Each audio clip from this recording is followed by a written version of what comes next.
People worry for a lot of reasons, the first of which is that we're human and we live in a fallen, lost world. Pessimism is much more popular than optimism.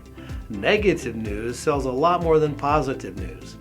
Some people worry in order to avoid having to make a decision. The more they worry, the more they procrastinate. Others are so fearful of making the wrong decision, so they worry themselves in circles thinking about all the possible outcomes. Insecurity tends to encourage worrying, and so does the feeling of having no control with a situation. I'm always amazed at the things people worry about that are just such a waste of time and energy. And this includes me. Here's a list of some of those things that come to my mind. Number 1, the weather. We know we really can't do anything about it, and the forecasts are often wrong, especially several days in advance, and yet we stay glued to what the weather experts have to say.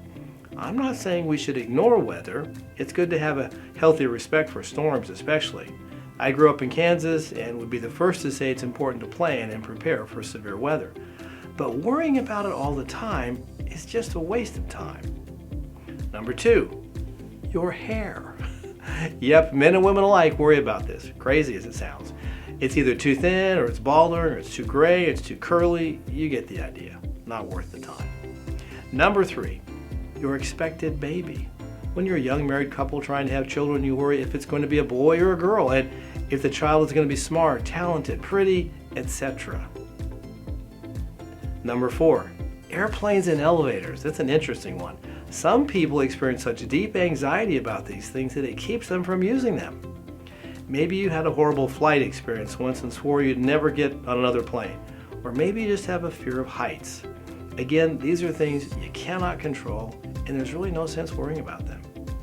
And number 5, we get this one a lot, the economy and elections.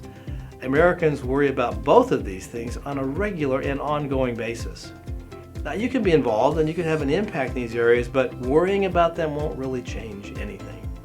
This is another one that should have you seriously concerned, but not anxious. Do you see the difference? When you get right down to it, worrying is futile. Think about that. It's futile, and it has some really bad side effects, including weight fluctuations, exhaustion, a weaker immune system leading to frequent sicknesses, stress disorders, loss of hair, nail biting, and bad decisions, and more. The last one may sound strange, but I've known people who were so wrapped up in fear and worry that they made bad decisions as a result. Worry also steals our joy. If those are the negative results of worry, what are the benefits? I honestly can't think of a single benefit. Can you?